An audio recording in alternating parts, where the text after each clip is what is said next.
So my name is Karen Miller. I'm the Deputy Executive Officer for MELS now, and have been since last January. I was acting, and now I am the DEO. And this is a panel, and we're going to talk about kind of research and the process of doing a thesis or a capstone. And it's all going to be pretty casual, and I haven't eaten dinner yet, so I'm also going to eat my dinner.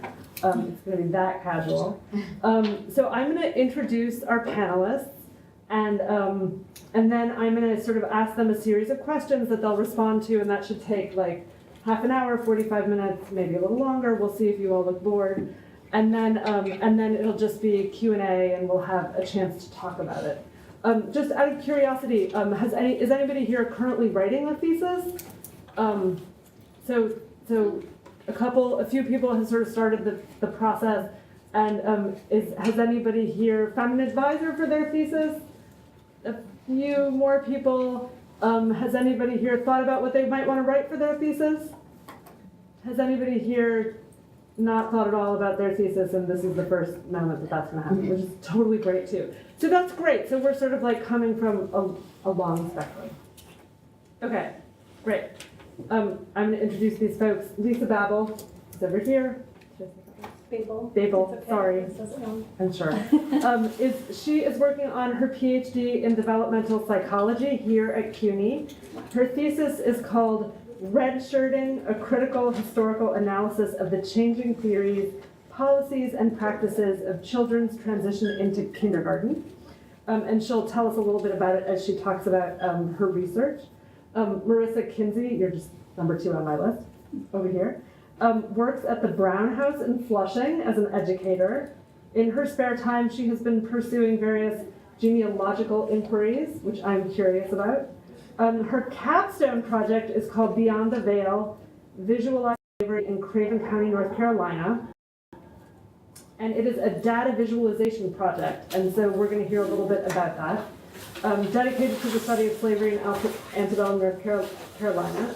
And Katherine McLeod made an exhibit about her thesis at the Drawing Center after she finished the program. She's now in a PhD program in the history department at NYU. Her thesis is called Beyond the Biological, William Bede, the Bronx Zoo, and U.S. Biological Field Stations in British Guyana. So please welcome our panelists. Okay, great. Okay, so why don't you just tell us what track you were in when you started the program? Yeah, okay. And then how did you pick your topic? So we can just go down this way, and then we'll go back this way, and then we'll go around that way. Go ahead. Okay. Hi, I'm Lisa. When I started the program, I was actually in the urban ed track, and I switched it about a year later to childhood and youth studies. And I mean, it just so happens it worked out for me. The first class I took here was with the professor who ended up being my advisor. So I took several classes with him, and What's his name? Roger Hart. He's in environmental psychology. And he knew that my interests were in education, and right now in early childhood. But I didn't know what I wanted to do my research on yet. So I just kept writing all kinds of papers that had to do with, developmental kindergarten, which is a 2-year kindergarten program, or Head Start. And it wasn't until I took a research class that, after talking with the professor and other students, I ended up doing my thesis on academic redshirting, which is the process of a child's delayed entry into kindergarten.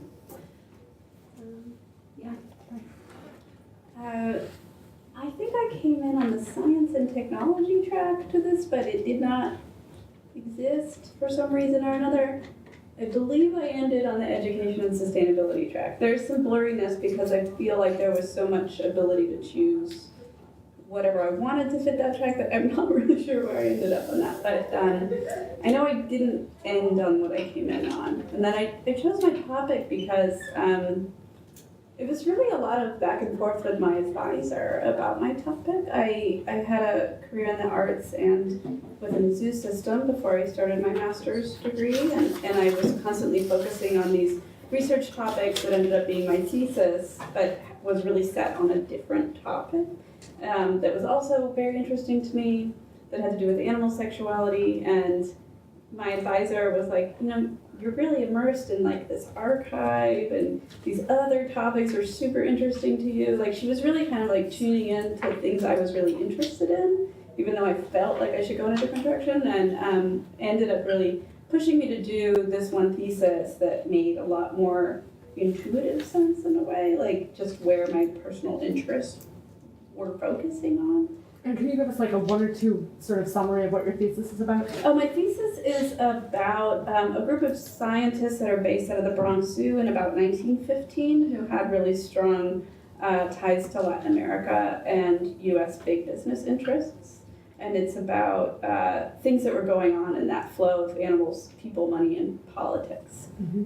And I got into it because I worked in the zoo and started learning about their archival holdings and their history and what they weren't talking about and what they were comfortable talking about. But it wasn't my first. I was definitely like, no, that's my other job. Mm-hmm. And it was my thesis advisor who was like, wait, this is all your job. Like, you should just do this. So. Yeah, I had a very sort of similar experience.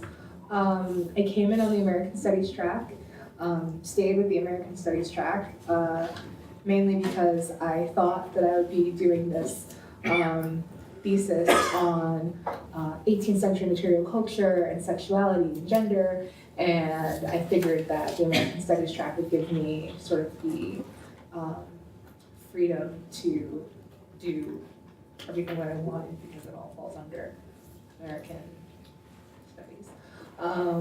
But then I wound up getting really into this genealogy project that I've been working on as an undergrad, just because being back in New York and having all the resources and being able to talk to my family and stuff. And I just started doing this genealogy project in my spare time. And I realized I was doing a lot of research for it. And I thought of what would make that research easier. And I said, you know what would be really great if there was a database that I could use to find out more information on slaveholders in antebellum North Carolina, because my family was from North Carolina and my family were slaves and some slaveholders, and we were trying to find out more about them. So I said, maybe that can be my thesis, even though I've pretty much done nothing related to that. I don't want to interrupt, but I'm just curious what part of North Carolina. I'm from North Carolina, so Oh, just yeah, curious about it. Craven County, North Carolina. I'm sorry? Craven County, Jones County. It's very. Do you know where Cullowhee, Asheville, Yeah, North Carolina? I'm from that area, so Oh, as soon great. as I've heard that you North Carolina. That's good. amazing. Okay, please continue. I'm Yeah, sorry. No, that's really great. I love that one. Yeah, so basically it was just a personal project that I decided to pursue as a thesis project because I was just spending so much time and putting so much effort into it. I figured that, why shouldn't this be my thesis project? I know it's like a very personal kind of project, but why can't it also be academic? And some of my mouths professors really sort of encouraged me to sort of like blend that personal and that academic in ways that I had never really thought about before. So that was really helpful. Mm-hmm. And who here is thinking of doing a capstone rather than a thesis? Oh, wow, a lot of folks. Okay, great. And are those mostly digital projects for folks who are, some people? We'll find out more at the end. So how did you pick your advisor, and did you have any challenges? Go ahead, you want to go first. I picked my advisor, Matt Gold, because I knew that he did digital humanities, and that's about all I knew. about him. And that's about all I knew about digital humanities, is that there was a program here at the Graduate Center and Matt Gold was in charge of it. And so I went to Matt Gold and said, doing this genealogy project, I don't know anything about computers, but I need to use computers to do this project, please help me. And he was really, really helpful. He basically gave me a lot of positive feedback on my project goals, which was really encouraging, and pointed me in the direction of like a lot of resources that could help me get started. And basically told me that, you know, you don't have to create the most technically advanced, gorgeous user interface kind of database. If you want to make a very simple database, make a simple database. Like, it's about getting your idea out there. So that was really, really helpful to me. Advisor. I met my advisor, I took her class, that's where I met her. And she approached me to be an advisor, which is very, like I was not paying attention to the time frame I needed to pick an advisor on, and I think that she was incredibly pivotal for her guidance in terms of these technical issues. She's like, you're gonna need an advisor, and she was incredibly, I have to say, very caring. She was an advisor who was also concerned about the technical state of what I was writing and the conceptual state, but also very attentive to the emotional state of writing a thesis. And we got along on many levels. Her academic interests are fascinating to me. So Who's your advisor? Dagmar Herzog. She studies gender sexuality in Europe, which are none of the topics I study, but we just personally got along very well. Mm-hmm. And I really appreciated the level of support that she was willing to give.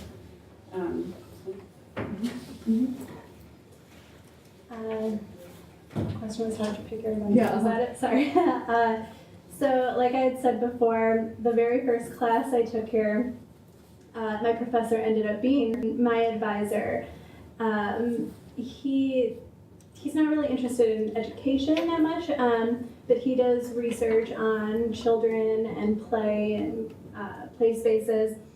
And for our final paper, we had to write something that, you know, we may want to do research on. And mine at the time was on Head Start, and I got a lot of great feedback from him.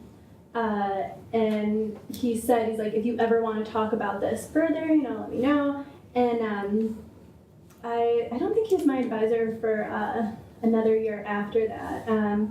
But I had never, I didn't click with any of my other professors the way that I did with him.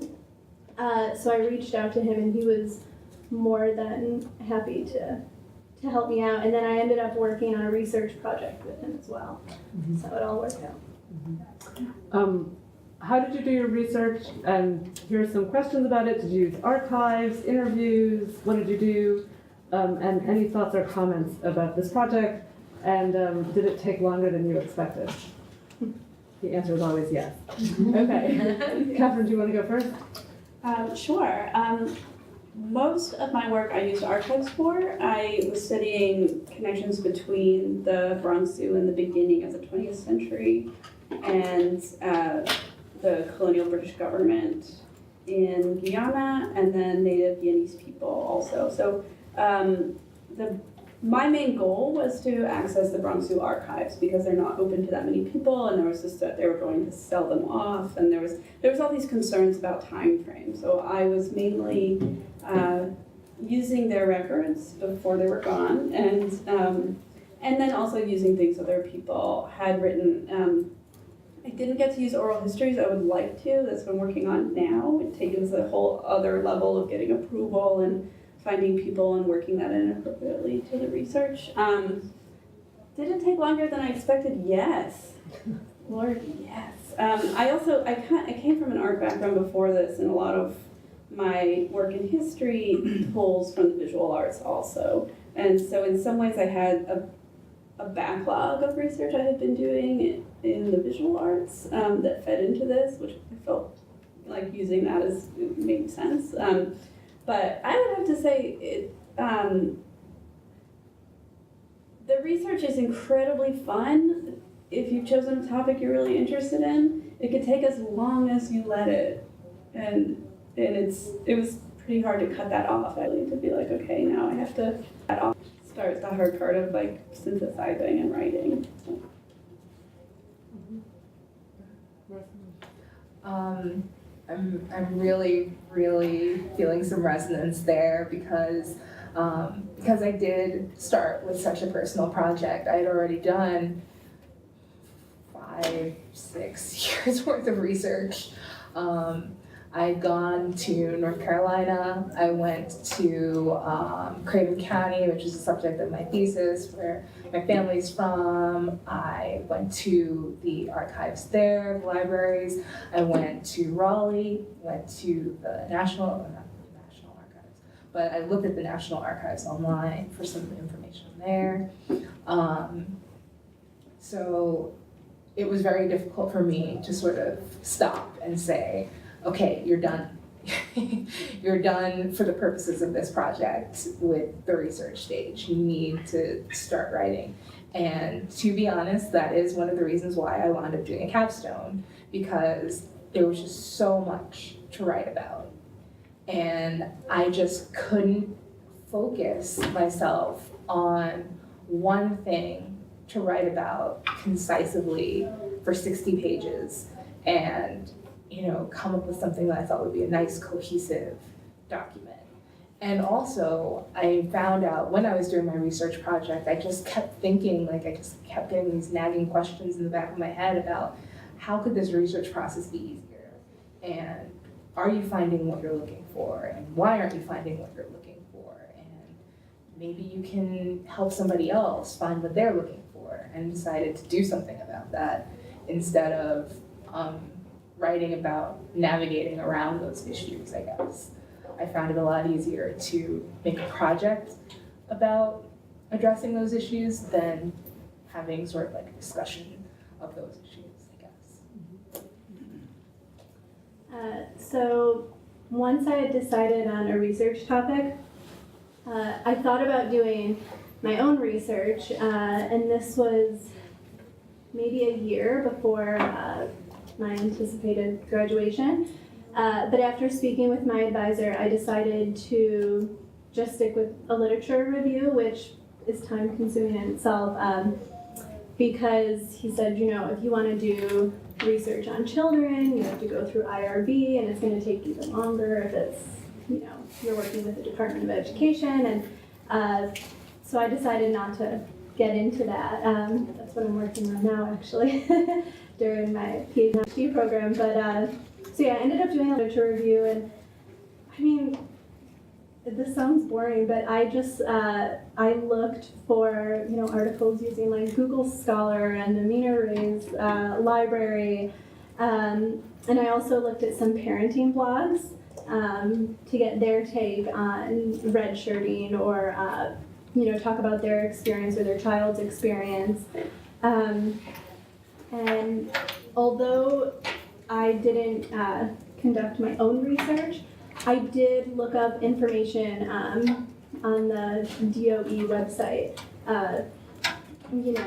So redshirting, like I said, is children's delayed entry into kindergarten. So I looked up things like the age in which children started kindergarten, and I broke it down from from each state, what the different policies were and everything. And I talked with people informally, and even though I couldn't put those talks in my thesis, it helped me figure out, what was missing from the existing research, compared to the people I talked to. And that's basically the process of what I did. And it did take much longer. So I've told other students who are in the MALS program, I know that you typically do your thesis the last semester, but what they don't tell you, or they didn't tell me at least, was that your advisor has to look over your thesis. And my advisor wanted my thesis, I think by February. And the final project, is due in April. So you don't really have a lot of time your last semester to conduct, I would think, both a capstone and a thesis. So you definitely want to get started on it much earlier. Yeah. So I just want to add to this. Is anybody here thinking they might want to do human subjects research? So like interviewing people, or so if you want to interview people, pretty much interview people, or be a participant observation where you kind of watch people and see what they do, you do need to get IRB approval. Has everybody heard of IRB approval? So it's the Institutional Review Board, and it is less intimidating than you think. That is my message to you. But again, it's something that you really want to start early. So part of the question about the timing. So we only have you register for one semester for your thesis, but I really recommend that you start working with your advisor at least a semester before the term that you register, because you want to be doing the research and thinking about the thesis before you get to the term where you're supposed to be depositing it. It's not a big deal if you don't deposit it that term, because you can always, even if you're done with your coursework, you can register for something called maintenance of matriculation. Do you guys know about that?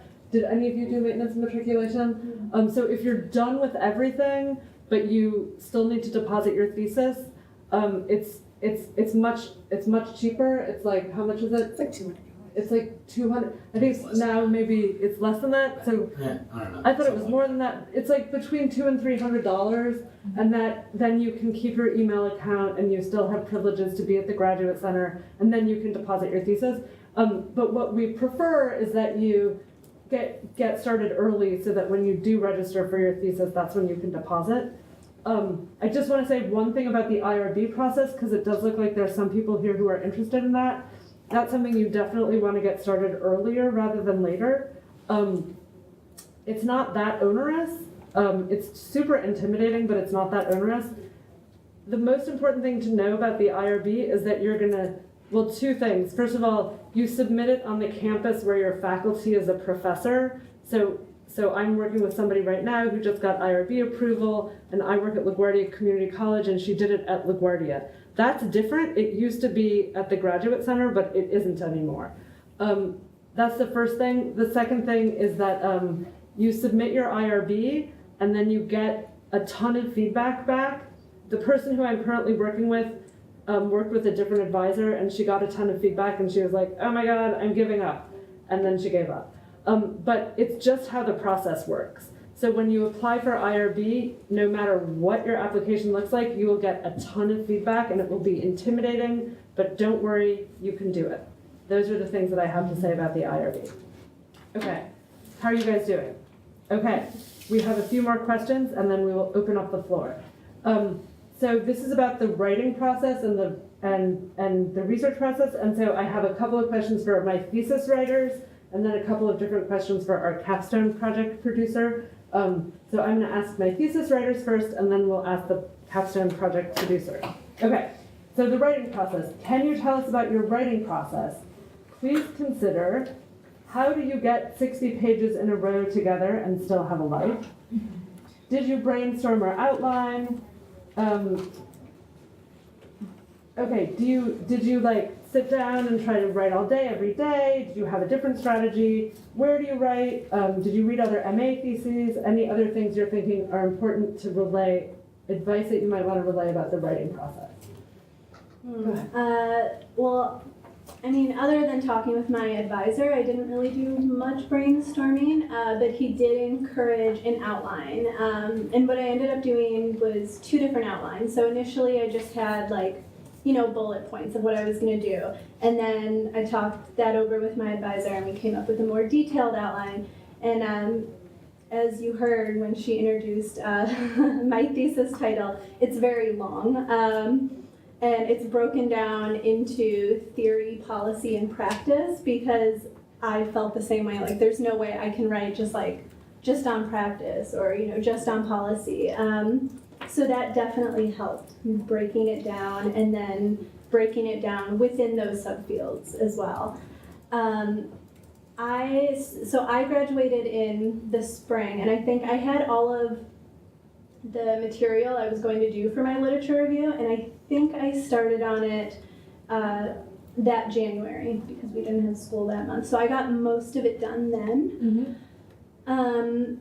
However, after my advisor, looked it over and had his own comments, then it was more like I was scrambling to get everything done and turn it in on time. And then I was definitely like every single day writing. One time I stayed up till 7 a.m. So not to scare anybody. But yeah, so. Yeah, there's only, like, this question here, how do you write 60 pages? And so, like, you just don't. I mean, either you don't write 60 pages or you don't have, like, or, I mean, there's another option too, but, I wasn't writing every day because I have other things to do. But a lot of things that need to get done don't get done in both cases. And in the end, a lot of it was, like, being okay that my thesis wasn't perfect, which was not that comfortable, but now I feel like slightly more comfortable with it because I just have more time to work on stuff or whatever. It's just a bunch of writing. But like trying to calm down was a big part of it. And one thing, I don't come from a writing background at all. And it was really my first time trying to do anything like this. And something that happened that I still use to this day is I started writing through email. Like writing my thesis through email to people who don't care about my thesis. And it started with my advisor where I was like, this is my idea. And she's like, oh, that was great. Like that could just be your introduction. And I was like, really? The email works so well? And like whatever, like it just gave me this like ability to calm down and write stuff I thought about. And then I started using it to anybody. Like I was like, you don't have to write me back. I'm just sending you an email that you don't care about. And it gave me, I wrote everything in tiny sections. I write on Post-it notes. Like I'm not very organized. Like I cannot write 60 pages in a row. It didn't matter to me. And the less pressure there is for me, the better I write. And so lately I've been trying to see how much I can fit into a text message in terms of like what isn't research paper text message. I don't know, like I just need these tricks for myself to be able to take the pressure off and make it more interesting too. And that email was a huge tool for me for composing. What I found, what was like why I was in this project in the first place, like if I was willing to write an email to like my best friend about it, that tied a few themes together that I was a little too hung up on time, stressed out about the formal academics of it. And that's become a tool that's very important for me now going forward. How do I write? A lot of people say you need like a pattern or something, like you need to find what's good for you. You write in the morning, write at the same time every day.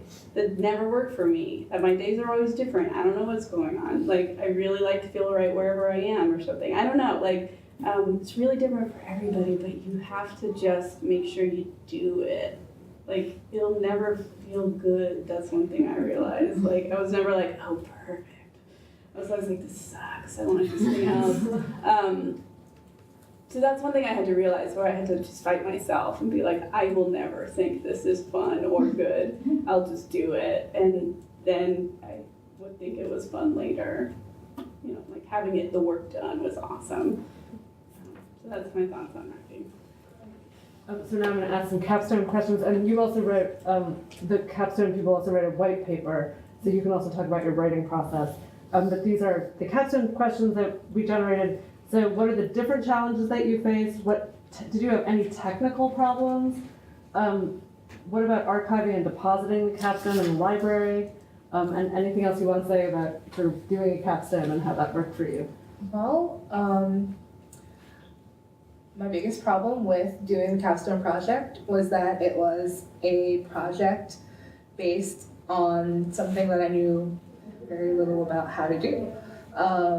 I'm not very good with computers at all. So basically I had to learn how to computer.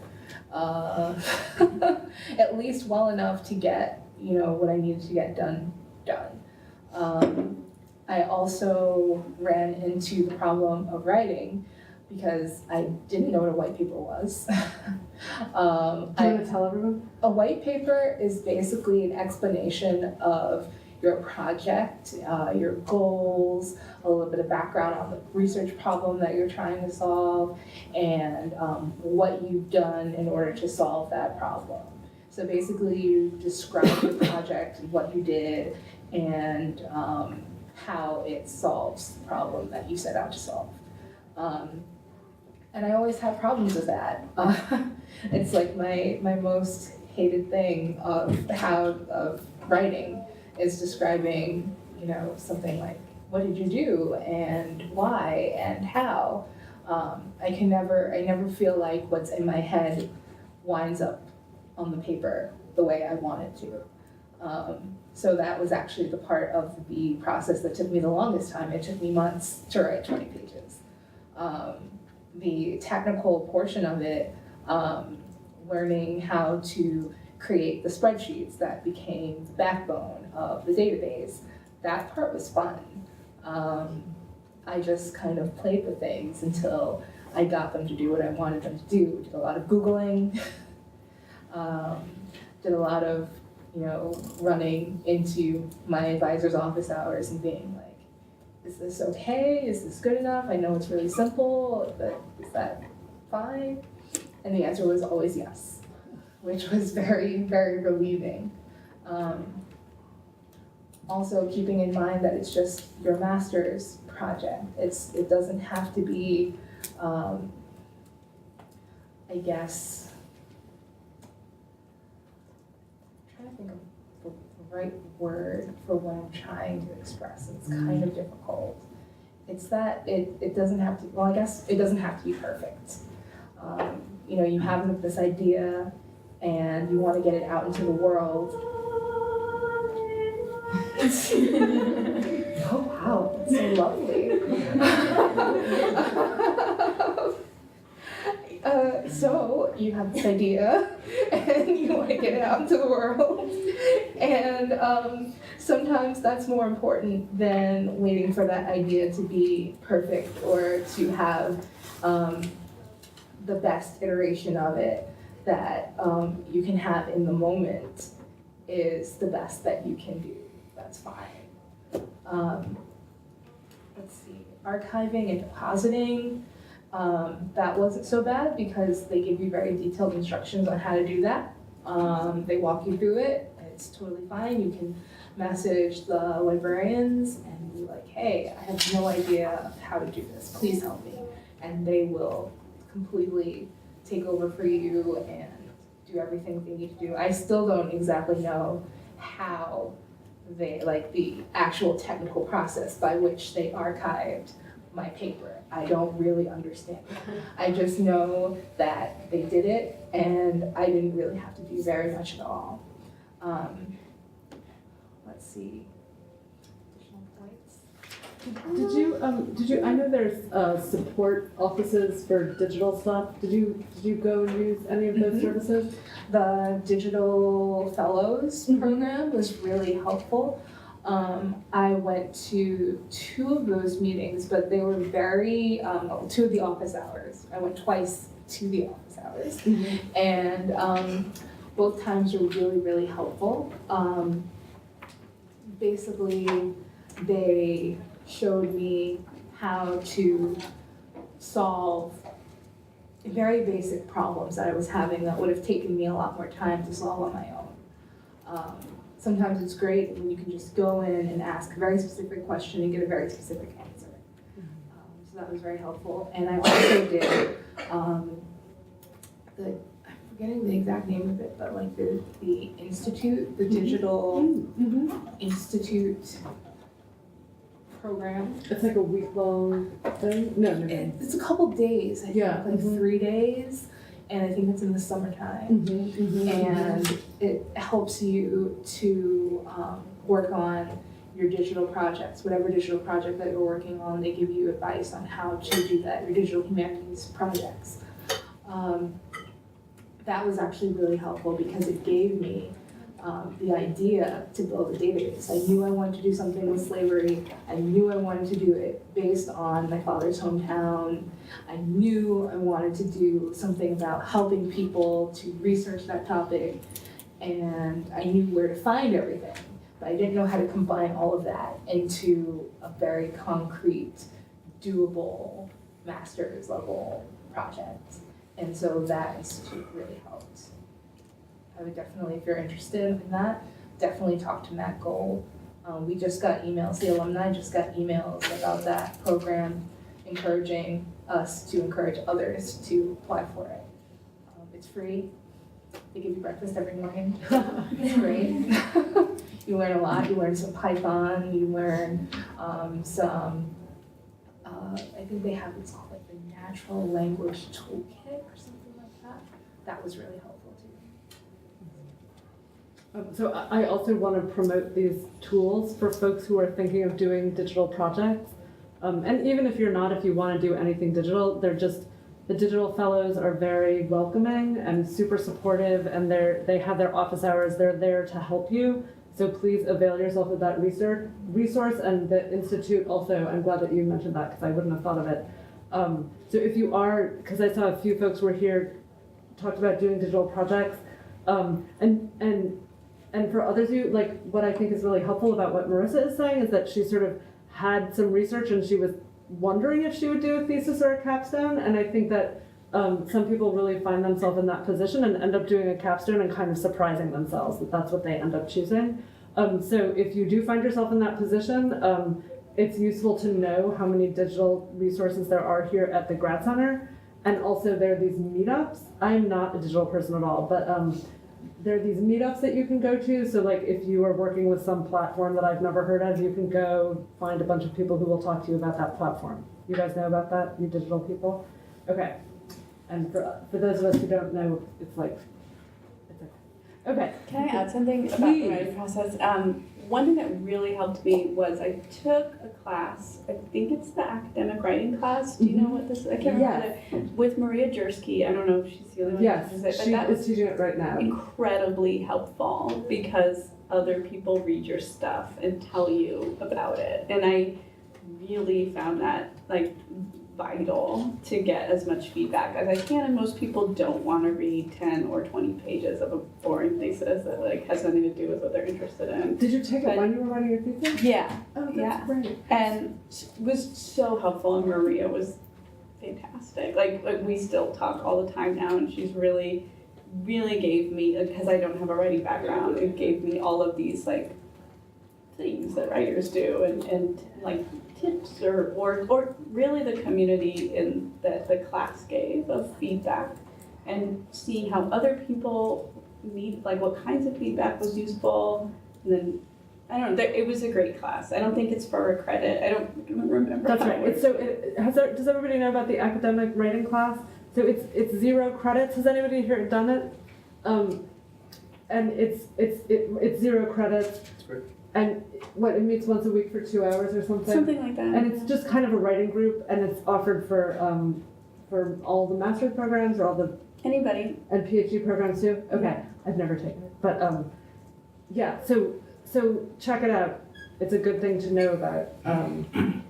And and Maria is great. She's also at LaGuardia. She's great. I want about that. Please, I mean, yeah. I only knew about it because I got an email about it. I don't Yeah. know where on the website you can find it. So it's, Yeah. I don't know, like, how do you find out it's out there? The academic. I mean, it's. I don't know. Yeah, I mean, Yeah, I'm only so- saying that because a lot of people probably don't know. Yeah. Someone just told me about Yeah, it. They were like, oh, I took this great class. Yeah, every now and again, they'll send out that email that Yeah. says, oh, here's some other classes you might Yeah, be interested in. And right. it's in there. Yeah. But I when think they looked- just sent that email today, which is here's the other classes around the grad center that you might want to think about.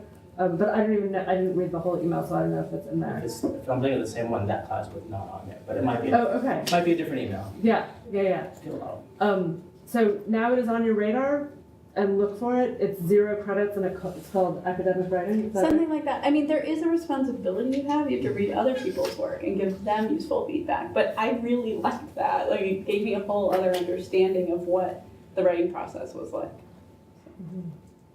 right?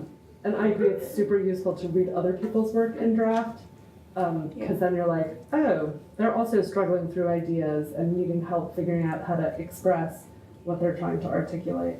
And then you feel useful, which you don't always feel when you're in the middle of a writing process that feels overwhelming. So there's something kind of nice about being able to be useful for somebody else, even if you're feeling a little overwhelmed about your ability to be useful for yourself. I don't know if you guys have that feeling. So this is kind of related, but where did you guys get stuck and how did you get unstuck? Do you want to start us off? I don't really know what I'm doing. Okay, So that's great. maybe I can't say too much about that. Again, I had a really great advisor. I was very fortunate. I spoke with other male students who were not as fortunate as me. I guess it really depends too on the kind of student you are. If you want to be collaborating time and getting feedback, or if you're just the kind of student who's like, yeah, I'll keep to myself, like, you know, and write it, and then they can look at it before I send it in. So it really depends. But as for me, I didn't get stuck, I don't think, because I was meeting with him once or twice a week.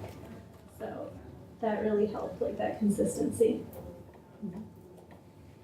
I got stuck a lot, probably. I mean, I didn't meet with my advisor that much at all. We met twice, probably the whole, I don't even semester, I don't know, but I got the most stuck when I was trying to do something I wasn't familiar with, which, you know, specifically I was trying to deal with post-colonial theory and animal studies and transnational conservation policy, like all the stuff that I had kind of like just gotten into and I don't know enough about it to really like write successfully about it. And I was frustrated with my own like newness to the material, but needing to write like a thesis. And in the end, it was just time that got me unstuck. So I was like, I just have to finish it. Like there's nothing else I can do. So that's not even, I mean, I shouldn't talk that badly about it, but like I was very frustrated at the end because it needs to be much better. But looking back, it's really just like the place I have the most productive questions too, because it's where I'm the most hung up on wanting to know the answer to these questions, even though, I mean, it was frustrating at the time because it wasn't very resolved, didn't know how to write about these things. It was really where I feel like I needed more time. But another way I got around that being stuck is I had to write a seminar paper for some other class I was in, and I used that paper to try and think through these ideas, and that paper for a class ended up being a significant part of my thesis, and it gave me people to talk to about it who were in that field. But I don't know if I really distinguish between stuck and unstuck often because it's so much of a process. And now that I'm just in school more, it's still delving into these things that I feel I haven't really worked out yet. I don't know if that helps. I got unstuck by doing a capstone project. I was starting on my thesis and I wanted to initially write about slavery in antebellum Craven County, which is where my father's family is from. And I wanted to focus on my third great grandmother, Izariah Wood. She was a slave and I wanted to know more about her life. So I wanted to see if I could research the enslaved community. What was that like? What kinds of work did the slaves do? What kinds of social activities did they take part in? What were the demographics of the slave community? All of these kinds of questions that I had. And then I realized I couldn't answer any of these questions. I was trying to write a paper, a 60-page paper, without really having any answers to these questions. And I had already done all this research. And I still realized that I didn't have the answers, the kinds of answers that I really wanted. Or that I would have to be writing a lot of speculation, which I wasn't comfortable with. And I figured, okay, well, you're gonna take what you have and try to think about it in a different way. Like, you thought you had to write this paper about your great-great-great-grandma and slavery. Well, what about if instead of writing a paper with that information, you turn that information into a finding aid for other people who are also researching their ancestors or like the area or something like that? Or what would you need to be able to answer the questions that you have, and how can you make it easier to access those things that you need? And I figured out that the process of finding that information, the process of making that information usable, was just as viable of a project as, you know, getting all that information and writing a paper about it. It was certainly taking just as long as writing a paper, and writing papers for me takes forever. So I decided to just take advantage of the fact that the MALS program offers the option for you to start thinking about your project in a different way, and sometimes that can help you get unstuck. Thinking about what else you can do with your information outside of writing a paper. Sometimes that's all you really need. Okay, I have pretty much one last question, and then we'll open it up for Q&A. And it's so it's kind of two parts. So what challenge did you not anticipate? And I think that's linked to a word of advice. So if you could transport yourself back before you started your thesis, what piece of advice would you give yourself about the process? So, and that has to do with maybe something that you didn't anticipate as a challenge. Well, I guess as I spoke earlier, what I didn't anticipate was my final semester having to have my thesis done pretty much by February so that my advisor could look it over. So I would definitely urge you guys to, if you're doing anything like a literature review, like I did, I collected most of my data, I think, the summer before I graduated. And I started writing little bits here and there during the fall, and then I really got into it that January.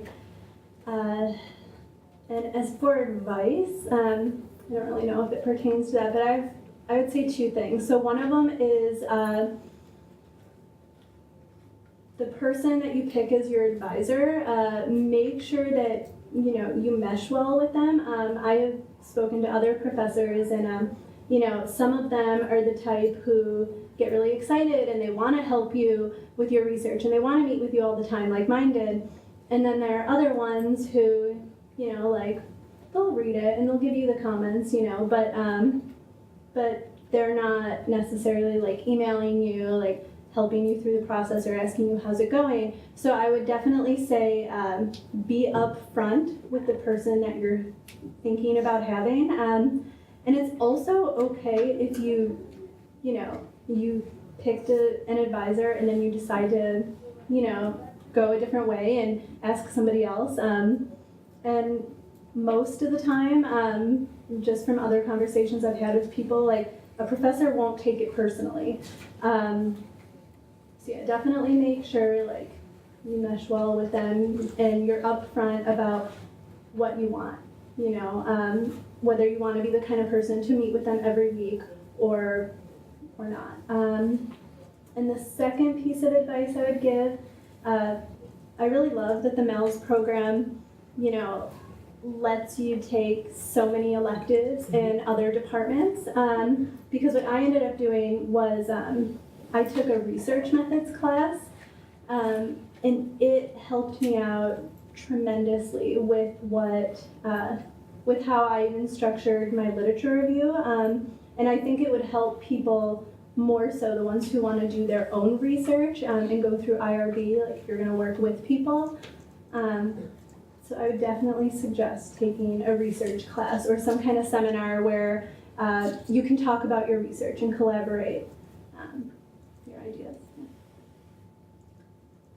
I do agree with you a lot on your advisor choice. Like, it meant everything, not just for my thesis, but for everything after my thesis. Like, she kept asking me what I'm gonna do after this, which is not something I thought she might be concerned about, but she was, which it really helped a lot. So things like that are extremely helpful. The other thing I would really stress is maintain your community, whatever that is. Like, your friends are super important, your family's really important, at least for me, like, to not go crazy. Because I think I went a little crazy. Like, there's so much time, so much stress going into this, and I really needed someone to be like, let's have a drink, or whatever, like, let's go eat something. Like, it was incredibly helpful and it was really easy for me to be like, oh, I don't have time for that. But in the end, it's what like got me through this, and what also reminded me that in writing, in academic pursuits, whatever these things are, like, it's for, what is it for, you know, and making sure that your topic or questions that you're sincerely engaged with, the grounding was very important to keep. Yeah, I would say maintaining the people, whether it's your advisor or your friend community, was more pivotal than anything else in a lot of it. I'd say a really good thing to keep in mind is that if you're picking a topic that you're really emotionally invested in, that might become difficult at some points. I don't really consider myself that much of an emotional person, but sometimes I would find myself getting very, very stressed while I was writing, and I couldn't figure out where it was coming from until one of my friends was like, "You're writing about your ancestors being enslaved. That's stressful." And I was just like, oh, right, yeah. Because I was sort of like taking myself, I deliberately picked something that I was really invested in, but then I was also sort of like removing myself from it in order to be able to write it and study and, be impartial, or try to be as impartial as I could about the subject. So keeping in mind that you're going to have some kind of emotional investment in it, no matter what the project is, and to sort of like take time to sort of sit with that and to think about that, and also maybe to get an advisor that understands that as well, like my advisor did. Matt was really amazing about that. And also, as far as advisors go, definitely reach out to people. I'm not the best at doing that. I kind of, my time at the Graduate Center was kind of very insular. I'm very sort of like a little hermit. So it was not really my nature to sort of reach out and ask people questions and be like, hey, I'm doing this project, can you give me some help with this? Or what are your thoughts on this? Or something like that. But that would have made things so much easier, especially if I had done that earlier in the process. And like I said, when I was choosing my advisor, just the idea of just going up to someone who you've never met before and being like, hey, could you be my advisor? I didn't know how that was going to work out, but it really worked out well. So don't be afraid to do that either. If you have an idea, run with it and see what happens. Try to give yourself enough time where you can do that, where you can experiment a little bit. That's what I would say. Okay. So can we thank our presenters and then and then we'll do a Q&A. Do you guys have questions? And oh wow, lots of questions. Great. Go. Just 1, 2, 3. I'm just a little curious about the timelines. You keep saying like, oh, it was due in February. So like, what does that mean? Like the semester starts at the end of January, so it was due Right.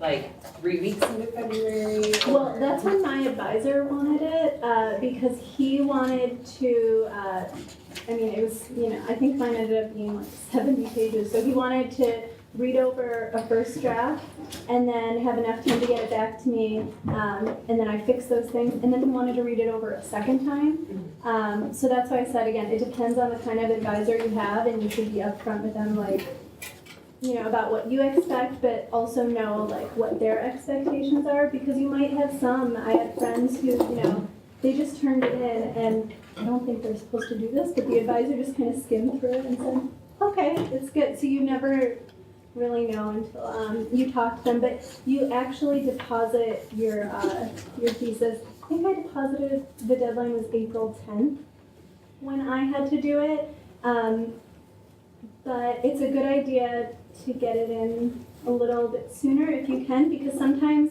they'll send it back to you.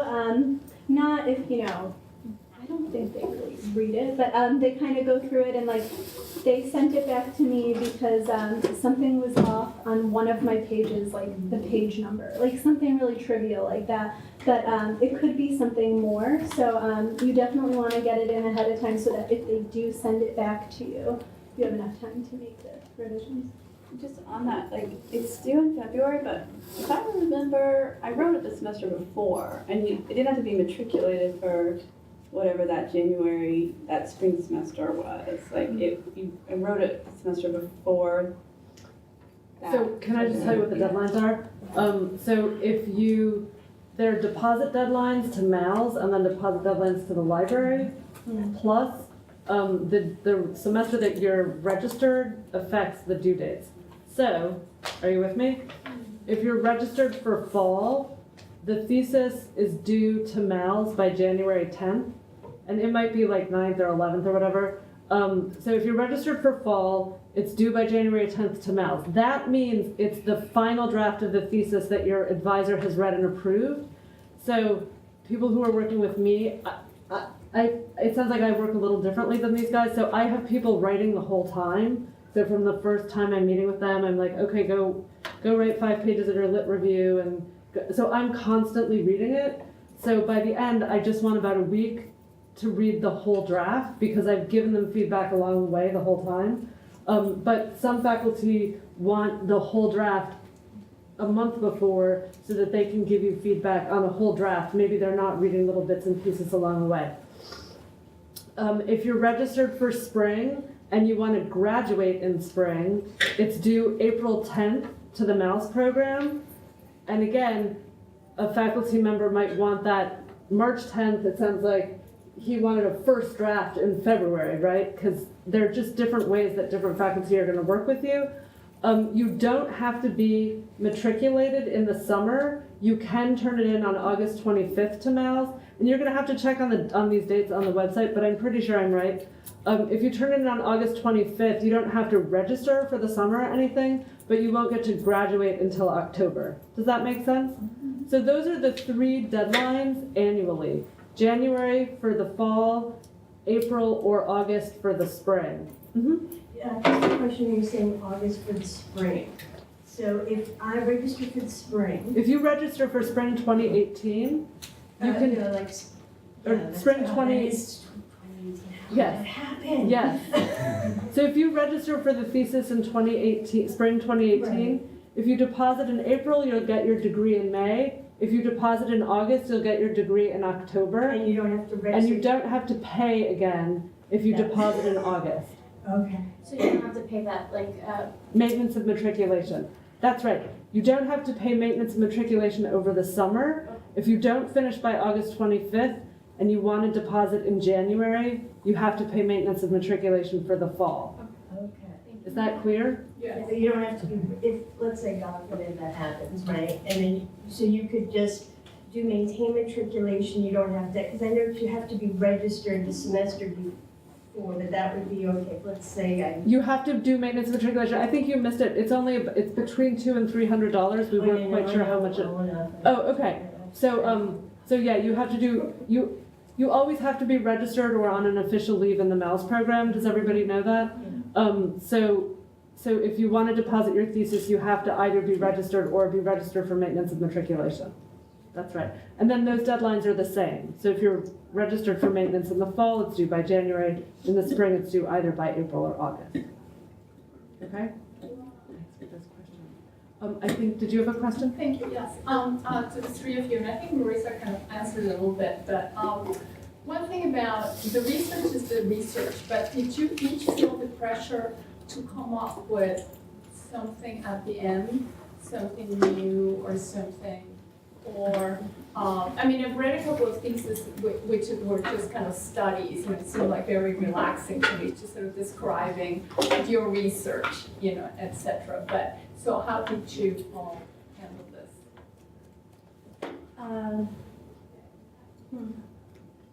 Can you just ask it one more time? In other words, did you feel the pressure to come up with a new idea or a conclusion or a recommendation or something based on all of your research, or giving a turn or something that nobody had figured out? Or Based on my experience, I didn't, only because I had already discussed with my professor that I was doing a lit review. So the pressure was kind of off. But I believe I talk about at the end of my thesis, like what I thought might have been missing from the research, and hypothetically what I might do in the future to conduct my own research on that.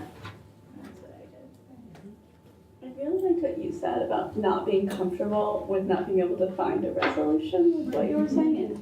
And I think that there is some, like, I felt the pressure to like have an answer or something, and then realize that I had no answers, and then being okay with that and being more comfortable because I didn't know enough to have an answer. But there is a pressure to have questions that you think through. They're interesting to you. And that became more of a pursuit than answering them. And figuring out ambiguity was important. Like, where are those moments where things are clashing and what you're interested in, if that's something that happens? And more like, it's whatever, like, you need to know, you know, like, whatever you're into, and like wherever the, like, I feel like it is very personal. So I think that your solution to it is really good. I mean, it seems like a really great, where you're like, wait a second, like, I'm not comfortable with any of this. Let me just come up with a new thing. Yeah, I mean, I guess it took me a while to get to that point, but at the same time, I feel like I was very lucky because there wasn't a lot that was written about the subject matter that I was interested in. That was kind of the problem, is that there's nothing written about it. So it's not like I had this pressure to say, oh no, I have to come up with something new and original and exciting and a thesis that really, like, you know, hits onto this like totally new way of thinking about this well-worn kind of idea, because that just just wasn't the case at all. So I think that gave me a lot of leeway to sort of, I don't know, like just be a little bit more free in thinking about questions without having to have that pressure of, you know, how do my questions match up against somebody else's questions? But maybe there's a way that you can just sort of like focus your mind to like give yourself that freedom, even if you are working with something that is very, I guess, like a very popular subject. Just try to think about what interests you the most, and if you're like reading, I've noticed that if you're reading a book on your subject and you find yourself like talking to yourself and like out loud being like, this is ridiculous, I hate this, how could you think, if that's what's happening, then that's probably like your thesis. Like, if you're talking to yourself about it, that's probably it. Sorry, I have to really remember this, but I have two quick questions. The first is for you. So, if I register for the thesis for this coming spring, and let's say I want to get it in by August, could I register for a summer class? Even Yeah, of course. Okay, that was a quick one. The other one is, how long did it actually take you to write it? 2 years. Like 2 years, but like from the time that you decided, okay, I'm gonna put in my thesis, I'm gonna try to graduate, I'm gonna do this, how many months would you say? I did mine in a semester. 1 semester. 1 semester. 2 years of research. 2 years of work, yeah. I think overall I started doing research or at least collaborating with people maybe a year before, but I didn't actually start writing until the fall. Other questions? Yeah, no, thank you for coming. Yeah, go ahead. Who exactly is reading the thesis to get it approved to graduate? Oh, okay. So this is like a technical question, so your advisor has to approve it? Right, your advisor. Your advisor has to approve it, and then then you turn it into Mal, Right. and then Lizzie or I will read it. Okay. And it is true, we will not read every single word that you wrote, because we have to read like 20 of them in a week and a half. So we'll read it just to make sure everything is good. We trust faculty to be the decision makers, but sometimes we will give it back to you and ask you to reconsider something. That's it. If you're considering doing like a documentary, Yeah. are there resources within the school? I mean, in other words, would I have to get like a grant, or is a grant even a thing? But I guess how much resources are available? I actually don't know. So one of the people who couldn't make it to our panel, his name is Terrence Hunt, and he made a film. You mean a documentary film, right? He made a film, so he would be a great person to ask those questions to, and I can give you his email address. And I think he would be really happy to talk to you about it. I'm guessing that they have some equipment that you can borrow, but I just don't even know. So it's a great question. And what about like the grants? I mean, when you're doing, it sounds like you incurred some cost. Did you look for grants or? No, didn't. I wish that I had. That's a very good idea. Definitely look into that.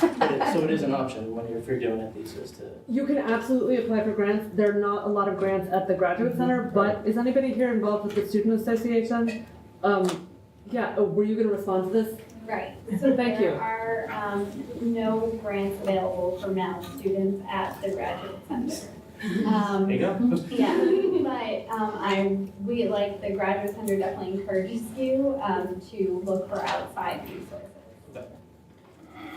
My understanding also, I'm sorry, I just put a cauliflower in my mouth, but my understanding also is that the Student Association is looking into using the money from the doctoral program office to do not. You don't count on them. Right. Just from the last meeting that we had, it's still been going back and forth, and it wouldn't be something that's implemented for like at least another year. Okay. I wouldn't recommend that anyone feel like that's a resource. Okay. So if it does become a resource next year, it'll be pretty small grants of like $250. I Go tried to find Okay. funding, and it was. What'd you say? I tried to find funding, and I couldn't find it, which is just what everybody's saying. But Yeah. outside funding there's also the Foundation Center, which is a database that has a physical building, and we have connections to it through the computers here. I think that is for looking for outside funding, and that can be quite helpful. But in the end, the time frame I had to work on my thesis and the time frame, you need to start quite a lot of it in advance to dig up that money. I think that's true. And the advisor you have, typically they have the same research interests as you, so they may be able to suggest. One more part to that, actually, the IRB. Yeah. If you're doing a documentary, you have to do the IRB. Like if it's a. I think you might. Or I it's don't just- know. it's kind of I'm a like- historian, so like everybody who I study is dead. But if it was like a. Yeah, I'm 99.99% sure that you would have to do that. If you're dealing with live subjects, Yeah. You have to get a. even animals, you have to. Yeah, I think. So yeah, you What about do. spiders? You definitely do. I'm pretty sure you do. What is true is that oral history does have an exemption from IRB. So I don't know if documentary would fall under that, but I kind of think it won't because I If you're think. interviewing people in the documentary. Yeah, I think the interviews are going to be it's going to be IRB, but that is something you should talk to your advisor about, and you can follow up with the IRB institution on their campus and just reach out to them and ask them. It's better to find out and apply for the IRB and have them say, oh, geez, you're exempt, than the opposite of like having them say you can't use this as your thesis because you didn't get approval for it before you did it. I was just curious, when you said there's no grant money for MAL students, is that just MAL students who are getting their master's, or what if you're getting it?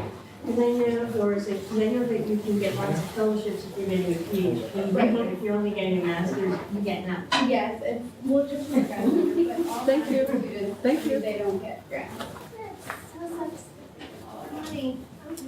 Go ahead. Here. I have a question about Capstone. How does the digital, I'm doing a website with the white paper, but how does it get archived? How would you be able to like, see it in the future, or how does that work? It's Well, probably the librarian, I do need to speak with the digital library. yes. Well, You don't get to update or change anything after you submit it.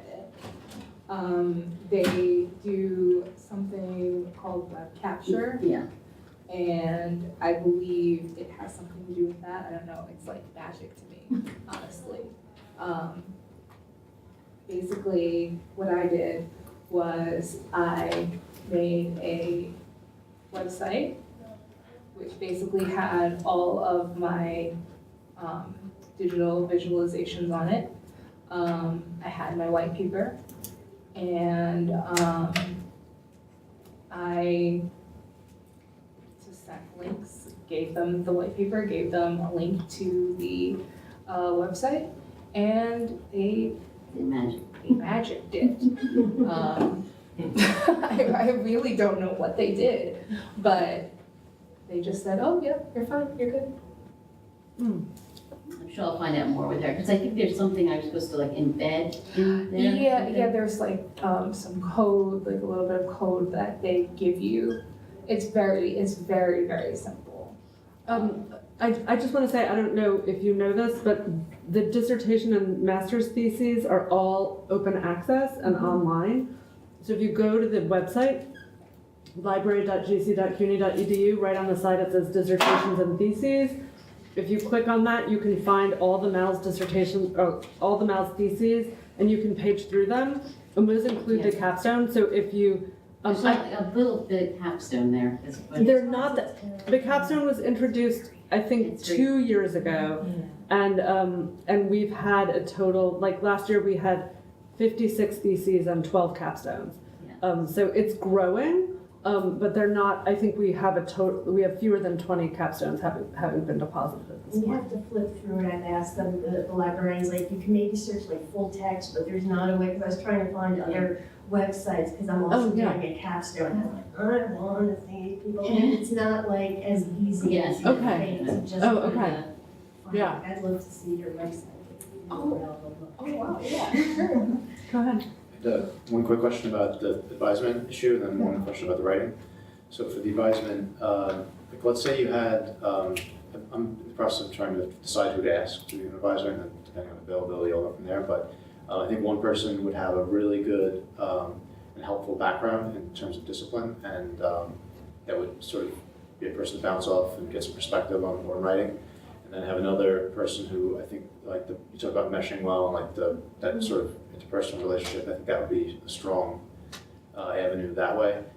And he's related, but not as maybe not as much expertise in the discipline, but enough to probably work out. So do you have any feedback on sort of trying to? Well, I had an advisor, but there were also 2 other professors that I would talk to about my work, and I would send them bits and pieces, and although they didn't work with me as closely, they were more than happy to help out. Yeah, and some of it depends on what you want to do after you get this degree. My advisor was very helpful in hooking me up with other people who were actually in my field, and even though she's not in my field, so that was very, very useful. But yeah, definitely you can pull on as many people as will let you, like it's. Yeah, and if for some reason, like if you're considering a PhD, like I did. My professor, along with the 2 other professors who looked at my thesis, all 3 of them ended up being letters of recommendation for me because I wanted there to be other people who were familiar with my work and could talk about it. I agree. You should work with the person who's nice, and you should stay in touch with the other person, go to their office hours, have conversations with them, ask them to read some of your stuff.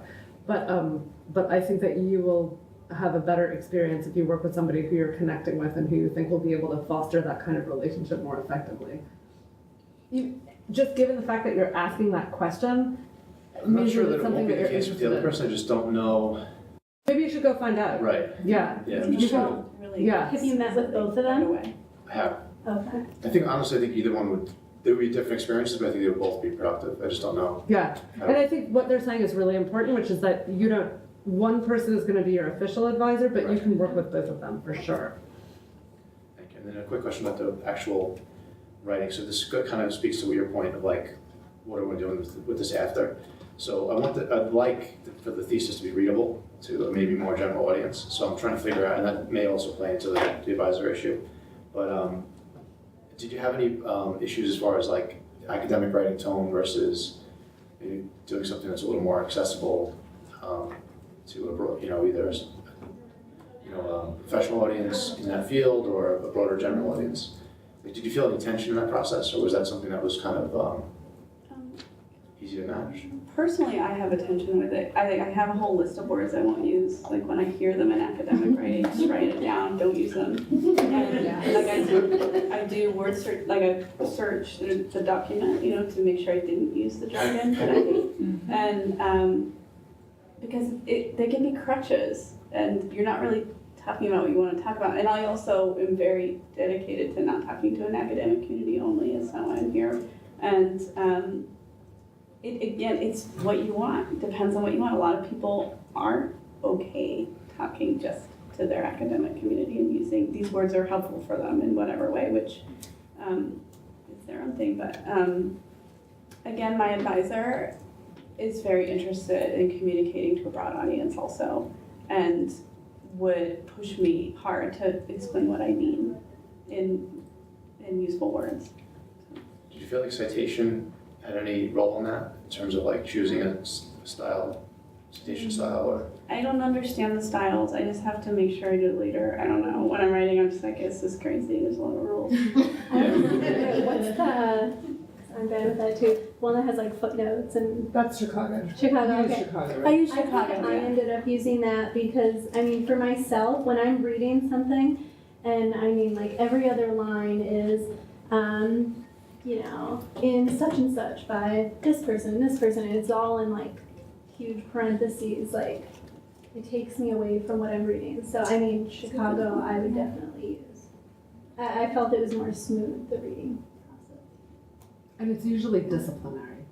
So That's true. historians only use Chicago. Right. But other disciplines are a little bit more profligate with their use of. Well, that's one of the, like, I don't want to monopolize the time here, but that's one of the issues I'm having is like, my topic is history, will be in the history discipline, but I've just been starting to use Chicago just since I've been here. So I've only written like maybe 2 or 3, papers using that style. So like, I'm not comfortable, that's just something I have to work on, but that's a time issue too, like how much time am I gonna spend? Can I just recommend that the library has workshops. Is it Zotero? Yes, we give a workshop on citation management software that actually can save you a lot of time in Tons of time. generating bibliographies from like a library that you create as you're reading and researching. So as you find articles, you can grab them using the software, save it all in one place, and then with a few clicks, send the citations in the text or at the end of the bibliography as you need to. So, And the other thing that's cool about it is that you just choose your citation style. So like you can click something and it produces Chicago, and then you're like, I want to do APA today, and you click on that, and it does APA, and it populates the whole document.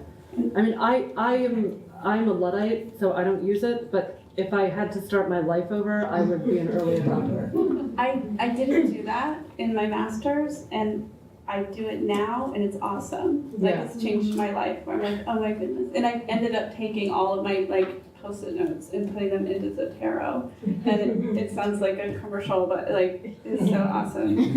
Well, it's a commercial, it's okay, it's open source and it's free, so that's another reason why we supported it. Yeah, and they do workshops and they're really useful. So I really, if anybody else is sort of thinking about citations as something that's gonna be overwhelming, even if you don't end up adopting Zotero, it's useful because it's a conversation about citations that is something that nobody really talks about. I mean, even like, I just taught a whole semester, we barely talked about citations, right?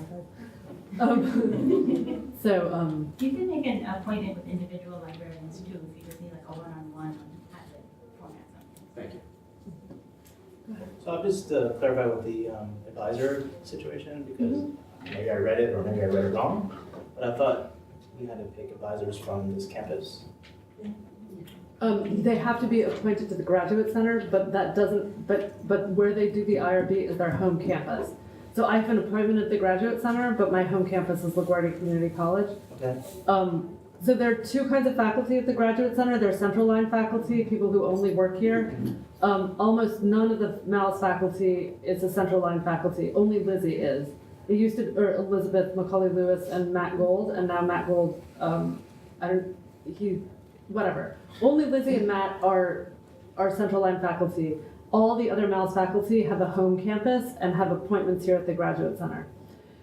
The only people you can work with need to have appointments at the Graduate Center, and the way you can know if somebody has an appointment at the Graduate Center is by looking in the Graduate Center bulletin, which is online and updated every year, and you can search for the faculty member you're interested in working with and find out if they have an appointment.